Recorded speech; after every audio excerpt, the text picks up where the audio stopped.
ಗೋಮೂತ್ರ ಹಾಕಿದ ಮೇಲೆ ನೋಡಿ ರೋಗ ಎಲ್ಲ ಕಡಿಮೆ ಆಗಿದೆ. ಮಧ್ಯ ಹೊಸ ಚಿಗುರು ಬರ್ತಾಯಿದೆ, ಹೊಸ ಎಲೆ ಬರ್ತಾಯಿದೆ. ಮತ್ತು ಇದನ್ನ ಅಬ್ಸರ್ವ್ ಮಾಡಿ, ಕಾಂಪಿಟೇಟರ್ಸ್ ಇದ್ದಾರೆ, ಅಂದರೆ ಕಸ ಕಡ್ಡಿ ಎಲ್ಲ ಬೆಳ್ಕೊಂಡಿದೆ ಇದ್ರ ಸುತ್ತಮುತ್ತ. ಇದು ಸ್ವಲ್ಪ ಹೀಗಿದೆ, ಇದು ಹೀಗಿದೆ ನೋಡಿ. ಅಂದರೆ ಕಾಂಪಿಟೇಟರ್ಸ್ ಇಲ್ಲ, ಅಂದರೆ ಕಸ ಕಡ್ಡಿ ಏನು ಕಳೆಗಳು ಸುತ್ತ ಬೆಳ್ಕೊಳುತ್ತಲ್ಲ ಅದನ್ನೆಲ್ಲ ನಾನು ಕಿತ್ತಾಕಿ ಅದ್ರ ಬುಡಕ್ಕೆ ಹಾಕಿದ್ದೀನಿ. ಹಾಗಾಗಿ ಇದಕ್ಕೆ ಕಾಂಪಿಟೇಟರ್ಸ್ ಇಲ್ಲ, ಇದು ತುಂಬ ಚೆನ್ನಾಗಿ ಬಂದಿದೆ. ಮತ್ತು ಈ ಪೈಪಲ್ಲಿ ಹೋಗೋ ನೀರು ಲೀಕೇಜಸ್ ಎಲ್ಲ ಯಾವಾಗಲೂ ಇದು ಬುಡ ತಂಪಾಗಿರುತ್ತೆ. ಅದು ಒಂದು ಕಾರಣಕ್ಕೂ ಇದು ಚೆನ್ನಾಗಿದೆ ಅಂತ ಅಂದ್ಕೊತೀನಿ ನಾನು. ಹಾಗೆ ಈ ಲೈನಲ್ಲಿ ಏನು ಮುಂದೆ ಬಾಳೆ ಇದ್ದಾವಲ್ಲ ಅವು ಸಹ ಯಾವಾಗಲೂ ಪೈಪ್ ನೀರಲ್ಲಿ ಏನು ಪೈಪಲ್ಲಿ ಸ್ವಲ್ಪ ನಿಧಾನಕ್ಕೆ ಲೀಕೇಜಸ್ ಇರುತ್ತಲ್ಲ, ಅದೇ ಕಾರಣಕ್ಕೋಸ್ಕರ ಡೈಲಿ ಏನು ನೀರು ಹಾಕೋ ಅವಶ್ಯಕತೆ ಇರಲ್ಲ ಅನ್ನೋಕ್ಕೋಸ್ಕರ ಇಲ್ಲಿ ಎಕ್ಸ್ಪೆರಿಮೆಂಟಲ್ಲಾಗಿ ಮಾಡ್ತಾಯಿದ್ದೀನಿ. ಇದರಲ್ಲಿ ಮೇನ್ ನೋಡಿ, ಗಂಜಲ ಹಾಕಿದ ಮೇಲೆ ತುಂಬ ಚೇತರಿಸ್ಕೊಂಡಿದೆ ಗಿಡ. ಹೊಸ ಹೊಸ ಎಲೆಗಳು ಬೇಗ ಬೆಳೀತಾ ಇದೆ. ಕಾಂಪಿಟೇಟರ್ಸ್ ಇಲ್ಲ, ಬೇಗ ಬೆಳೀತಾ ಇದೆ. ಕಾಂಪಿಟೇಟರ್ಸ್ ಇದ್ದವು ಈ ರೀತಿ ಬೆಳೀತಾ ಇದ್ದಾವೆ ನೋಡಿ, ನಿಧಾನಕ್ಕೆ ಬೆಳೀತಾ ಇದ್ದಾವೆ. ಪಕ್ಕದಲ್ಲಿ ಕಸ ಕಡ್ಡಿ ಎಲ್ಲ ಇದ್ದಾವೆ. ಸ್ವಲ್ಪ ಈಗ ಒಂದು 2 ದಿನದ ಹಿಂದೆ ಅದನ್ನ ಕಿತ್ತಾಕಿ ಮಲ್ಚಿಂಗ್ ಮಾಡಿದ್ದೀನಿ.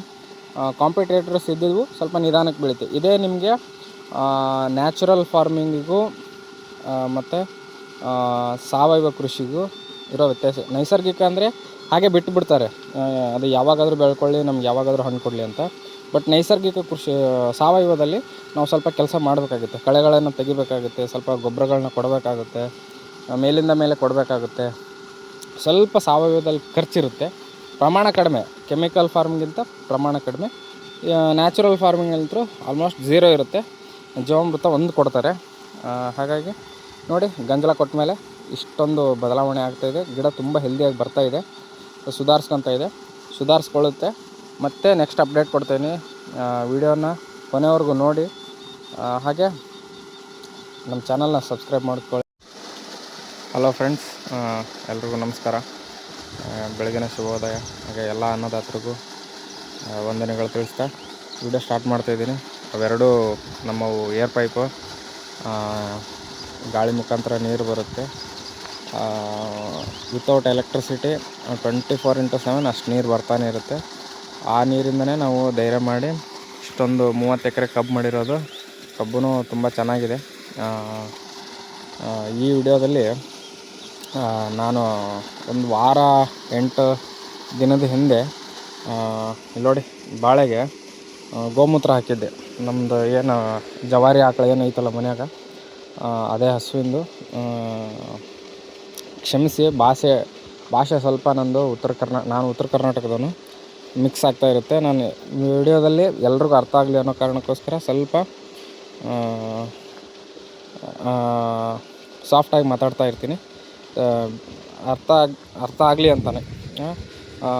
ನಮ್ಮದೇನು ಜವಾರಿ ಆಕಳ ಇತ್ತಲ್ಲ ಮನ್ಯಾಗ, ಅಂದರೆ ಹಸು, ನಾಟಿ ಹಸು, ದೇಸಿ ಹಸು, ಅದರ ಗಂಜಲ ಹಾಕಿದ್ದೆ. ಅಂದರೆ ಅದರ ಉಚ್ಚೆ ಏನು ಗೋಮೂತ್ರ ಅಂತಿರಲ್ಲ ಅದನ್ನು ಹಾಕಿದ್ದೆ. ಅದರ ಪರಿಣಾಮ ನೋಡಿ, ಇದಕ್ಕೆ ಯಾವುದೇ ಗೊಬ್ಬರ ಹಾಕಿಲ್ಲ ಇನ್ನೂ. ಪ್ರಾಮಾಣಿಕವಾಗಿ ಹೇಳ್ತಾ ಇದ್ದೀನಿ, ಇದಕ್ಕೆ ಯಾವುದೇ ಒಂದು ರೀತಿ ಗೊಬ್ಬರ ಹಾಕಿಲ್ಲ. ಸಗಣಿ ಗೊಬ್ಬರ ಅಂತ ಅಂದ್ಕೋಬೇಡಿ, ಸಗಣಿ ಹಾಕಿದ್ದೀನಿ. ಅದು ಸ್ವಲ್ಪ ಪ್ರಮಾಣದಲ್ಲಿ. ಈ ಏನು ಮಲ್ಚಿಂಗ್ ಮಾಡಿದ್ದೀನಲ್ಲ ಇಲ್ಲಿ ಸುತ್ತ, ಈ ಬುಡದ ಸುತ್ತ ಏನು ಮಲ್ಚಿಂಗ್ ಮಾಡಿದ್ದೀನಲ್ಲ, ಇದು ಬೇಗ ಕೊಳಿಲಿ ಅನ್ನೋ ಕಾರಣಕ್ಕೋಸ್ಕರ ನಾನು ಇದು ಹಾಕಿದ್ದೀನಿ, ಸಗಣಿ ಹಾಕಿದ್ದೀನಿ ಮತ್ತು ಗಂಜಲ ಹಾಕಿದ್ದೀನಿ. ಅದು ಬಿಟ್ಟರೆ ಸಗಣಿ ಮತ್ತು ಗಂಜಲ ಇವೆರಡು ಗೊಬ್ಬರಗಳಲ್ಲ, ಸ್ವಲ್ಪ ಗಮನದಲ್ಲಿರಲಿ. ಸಗಣಿ ಮತ್ತು ಗಂಜಲ ಅವೆರಡು ಗೊಬ್ಬರಗಳಲ್ಲ. ಮತ್ತು ನಾವು ಜೀವಾಮೃತ ಮಾಡ್ತೀವಲ್ಲ ಅದು ಸಹ ಗೊಬ್ಬರ ಅಲ್ಲ. ಈ ಏನು ಮಲ್ಚಿಂಗ್ ಮಾಡಿರ್ತೀವಲ್ಲ ಇದು ಆರ್ಗ್ಯಾನಿಕ್ ಮ್ಯಾಟ್ರಾಗಿ ಕನ್ವರ್ಟ್ ಆಗುತ್ತೆ. ಅಂದರೆ ಇದು ಕೊಳೆತು ಗೊಬ್ಬರ ಆಗುತ್ತೆ. ಅಂದರೆ ಗೊಬ್ಬರ ಹೇಗಾಗುತ್ತೆ ಅಂದರೆ, ಇದನ್ನೇ ಸೂಕ್ಷ್ಮಾಣುಜೀವಿಗಳು ತಿಂದು ಏನು ಎಕ್ಸ್ಕ್ರೀಷನ್ ಮಾಡುತ್ತಲ್ಲ, ಅಂದರೆ ಮಲಮೂತ್ರ ಅದು ಏನು ಹೊರಗಡೆ ಹಾಕುತ್ತಲ್ಲ, ಸೂಕ್ಷ್ಮಾಣುಜೀವಿ ಆಯಿತು, ಎರೆಹುಳು ಆಯಿತು, ಅದು ಗೊಬ್ಬರವಾಗಿ ಪರಿವರ್ತನೆ ಆಗುತ್ತೆ. ಮತ್ತು ಗಂಜಲ ಆಗಲಿ, ಅಂದರೆ ಗೋಮೂತ್ರ ಆಗಲಿ, ಜೀವಾಮೃತ ಆಗಲಿ ಯಾವುದೇ ರೀತಿ ಗೊಬ್ಬರಗಳಲ್ಲ. ನೋಡಿ ಎಷ್ಟು ಚೆನ್ನಾಗಿ ಬಂದಿದೆ ಬಾಳೆ. ಈ ಬಾಳೆಗೂ ಮತ್ತು ಆ ಕಡೆ ಇದ್ದಾವೆ ಬಾಳೆ. ಅಲ್ಲೊಂದಿದೆ ನೋಡಿ, ನಿಮಗೆ ಕಾಣುತ್ತಾ ಇಲ್ವೋ ಅದು. ಅದು ತೋರಿಸ್ತೀನಿ. ಅದು ಗಂಜಲ ಹಾಕಿದ ಮೇಲೆ ಏನು ಕನ್ವರ್ಷನ್ ಆಗಿದೆ ಅದನ್ನು ತೋರಿಸ್ತೀನಿ. ಏನಪ್ಪ ಅಂದರೆ ಇಲ್ಲಿ ಅಬ್ಸರ್ವ್ ಮಾಡಿ, ಸುತ್ತ ನಾನು ಈ ಬಾಳೆ ಬುಡದ ಸುತ್ತ ನಾನು ತುಂಬ ಕ್ಲೀನಾಗಿ ಇಟ್ಟಿದ್ದೀನಿ. ಯಾವುದೇ ರೀತಿ ಇದಕ್ಕೆ ಕಾಂಪಿಟೇಟರ್ಸ್ ಇಲ್ಲ. ಏನು ಕಾಂಪಿಟೇಟರ್ಸ್ ಬರ್ತಾರೋ ಅದನ್ನೆಲ್ಲ ಕಿತ್ತಾಕಿ ಅದ್ರ ಬುಡಕ್ಕೆ ಹಾಕ್ಬಿಡ್ತೀನಿ. ಅಂದರೆ ಇದಕ್ಕೆ ಕಾಂಪಿಟೇಟರ್ಸ್ನ ಇಟ್ಟಿಲ್ಲ ನಾನು. ಇದೊಂಥರ ಎಕ್ಸ್ಪೆರಿಮೆಂಟಲ್ ವಿಡಿಯೋ. ಏನಾಗುತ್ತೆ ಅಂತ ನೋಡಬೇಕು ಅಂತ ನಾನು ಈ ರೀತಿ ಮಾಡಿದ್ದು. ಇದರಲ್ಲೇ ನಿಮಗೆ ನೈಸರ್ಗಿಕ ಕೃಷಿಗೂ ಮತ್ತು ಸಾವಯವ ಕೃಷಿಗೂ ಏನು ವ್ಯತ್ಯಾಸ ಅಂತ ಅರ್ಥ ಆಗುತ್ತೆ. ಅಥವಾ ನಾನು ಹೇಳ್ತೀನಿ, ನಾನು ಹೇಳಿದ್ಮೇಲೂ ಗೊತ್ತಿಲ್ಲದವ್ರವ್ರಿಗೂ ಅರ್ಥ ಆಗ್ಬೋದು. ಇದು ಸುತ್ತ ನೋಡಿ ಕಳೆ ಇಲ್ಲ, ಏನಿಲ್ಲ. ಅದನ್ನು ಕಾಂಪಿಟೇಟರ್ಸ್ನ ಎಲ್ಲ ನಾನು ಅದಕ್ಕೆ ಏನು ಕಸ ಬೆಳೀತಿತ್ತಲ್ಲ, ಅಂದರೆ ಕಳೆಗಳು ಏನು ಬೆಳೀತಿತ್ತಲ್ಲ ಅದನ್ನೆಲ್ಲ ನಾನು ಕಿತ್ತಾಕಿ ಅದಕ್ಕೆ ಬುಡಕ್ಕೆ ಹಾಕಿದ್ದೀನಿ. ಮತ್ತು ಗೋಮೂತ್ರ ಹಾಕಿದ್ದೀನಿ. ಇಷ್ಟು ಚೆನ್ನಾಗಿ ಬಂದಿದೆ. ಬರ್ರಿ ನೋಡಿ, ಇಲ್ಲಿ ಇದಕ್ಕೇನೋ ರೋಗ ಇತ್ತು. ಮತ್ತು ಇದಕ್ಕೆ ಸುತ್ತ ಕಾಂಪಿಟೇಟರ್ಸ್ ಇದ್ದಾರೆ ನೋಡಿ. ಇಲ್ಲೆಲ್ಲ ಅಲ್ಲಿ ಇಲ್ಲಿ ಅದ್ರ ಸುತ್ತ ಕಾಂಪಿಟೇಟರ್ಸ್ ಇದ್ದಾರೆ. ಕಾಂಪಿಟೇಟರ್ಸ್ನ ನಾನು ರೀಸೆಂಟಾಗಿ ಈ ಗಂಜಲ ಹಾಕಿದ ಮೇಲೆ ಇಲ್ಲಿ ಸ್ವಲ್ಪ ಮಲ್ಚಿಂಗ್ ಮಾಡಿದ್ದೀನಿ. ಬಿಟ್ಟರೆ ಇದಕ್ಕೆ ಕಾಂಪಿಟೇಟರ್ಸ್ ಇದ್ದಾರೆ. ಇಲ್ಲಿ ನೋಡಿ, ಪ್ರತಿಯೊಂದು ಈ ನೋಡಿ ಕಳೆಗಳಿದ್ದಾವೆ. ಹಾಗಾಗಿ ಇದು ಆ ಬಾಳೆ ಗಿಡದಷ್ಟು ಚೆನ್ನಾಗಿ ಬಂದಿಲ್ಲ ಅಂತ ನನ್ನ ಅಭಿಪ್ರಾಯ. ನಿಮಗೇನಾದರೂ ಇನ್ನೂ ಬೇರೆ ಕಾರಣ ಇದೆ ಅಂತ ಅನಿಸಿದರೆ ಕಾಮೆಂಟಲ್ಲಿ ತಿಳಿಸಿ. ನೋಡಿ, ಗಂಜಲ ಹಾಕಿದ ಪರಿಣಾಮ, ಅಂದರೆ ಗೋಮೂತ್ರ ಹಾಕಿದ ಪರಿಣಾಮ ನೋಡಿ, ಫ್ರೆಶ್ ಎಲೆ ಎಷ್ಟು ಚೆನ್ನಾಗಿ ಬಂದಿದೆ. ಸ್ವಲ್ಪ ರೋಗ ಕಡಿಮೆ ಆಗಿದೆ ಅಂತ ಅಂದ್ಕೊತೀನಿ. ರೋಗ ಎಲ್ಲ ಇತ್ತು ಗಂಜಲ ಹಾಕೋಕ್ಕಿಂತ ಮುಂಚೆ. ತುಂಬ ಚೆನ್ನಾಗಿ ಬಂದಿದೆ. ಇಲ್ಲೊಂದು ನೆಕ್ಸ್ಟು ಇನ್ನೊಂದು ಇತ್ತು ಇಲ್ಲಿ. ಎಸ್, ಇದೇನೋ ಪ್ರಾಬ್ಲಮ್ ಆಗಿದೆ. ಇದು ಸಂಪೂರ್ಣವಾಗಿ ಒಣಗೋಗಿದೆ. ಇದ್ರದ್ದು ಏನು ಸಮಸ್ಯೆ ಅಂತ ಗೊತ್ತಿಲ್ಲ. ಖಂಡಿತ ಮುಂದಿನ ದಿನಗಳಲ್ಲಿ ಏನಾದರೂ ಇದು ಮತ್ತೆ ಜೀವ ಪಡ್ಕೊಂಡ್ರೆ ಇದರ ಮಾಹಿತಿನೂ ಕೊಡ್ತೀನಿ. ಇದೊಂದು ಹೀಗಾಗಿದೆ. ಬಿಟ್ಟರೆ ನೆಕ್ಸ್ಟು ಇಲ್ಲೊಂದಿದೆ.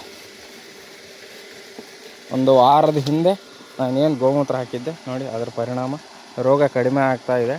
ಮಧ್ಯೆ ಇನ್ನೊಂದು ಸುಳಿಲಿ ಇನ್ನೊಂದು ಗರಿ ಬಂದು ಇನ್ನೊಂದು ಎಲೆ ಬರ್ತಾಯಿದೆ. ಇದು ಫ್ರೆಶ್ಶಾಗಿ ಚೆನ್ನಾಗಿದೆ. ಇದಕ್ಕೂ ಯಾವುದೇ ರೀತಿಯ ತೊಂದರೆ ಆಗಿಲ್ಲ. ಮತ್ತು ಇನ್ನೊಂದಿದೆ. ಟೋಟಲ್ 5 ಇತ್ತು.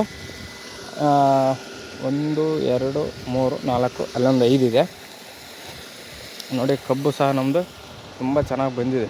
ಏನು ಸಮಸ್ಯೆ ಇಲ್ಲ. ತುಂಬ ಆಲ್ರೆಡಿ ಈಗ ಒಂದು 15 ಫೀಟ್ ಇದೆ.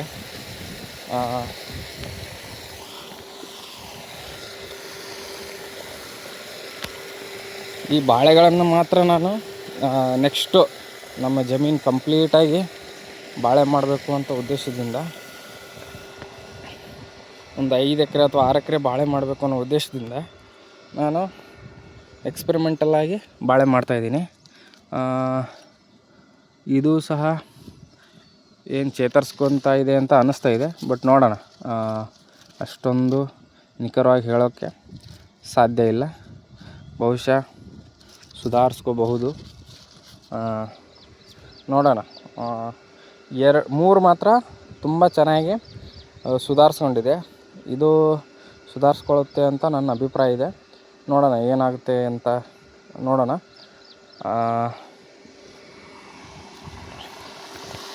ಅಲ್ಲಿವರೆಗೂ ಮುಂದಿನ ವಾರ, ಈಗ ನೆಕ್ಸ್ಟು ಇನ್ನೊಂದು 2 ದಿನದಲ್ಲಿ ಜೀವಾಮೃತ ಅಥವಾ ಗಂಜಲನ ಇನ್ನೊಂದು ಸಲ ಕೊಡ್ತೀನಿ.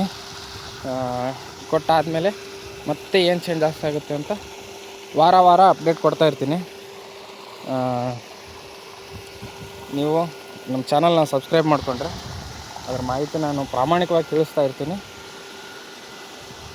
ನಮ್ಮ ಚಾನಲ್ ಸಬ್ಸ್ಕ್ರೈಬ್ ಮಾಡ್ಕೊಳ್ಳಿ, ನಿಮಗೆ ಆ ಮಾಹಿತಿ ಸಿಗುತ್ತೆ ಅಂತ ಹೇಳ್ತಾ ವಿಡಿಯೋ ಮುಗಿಸ್ತಾ ಇದ್ದೀನಿ. ಎಲ್ರಿಗೂ ಧನ್ಯವಾದ. ಎಲ್ರಿಗೂ ಶುಭ ದಿನ.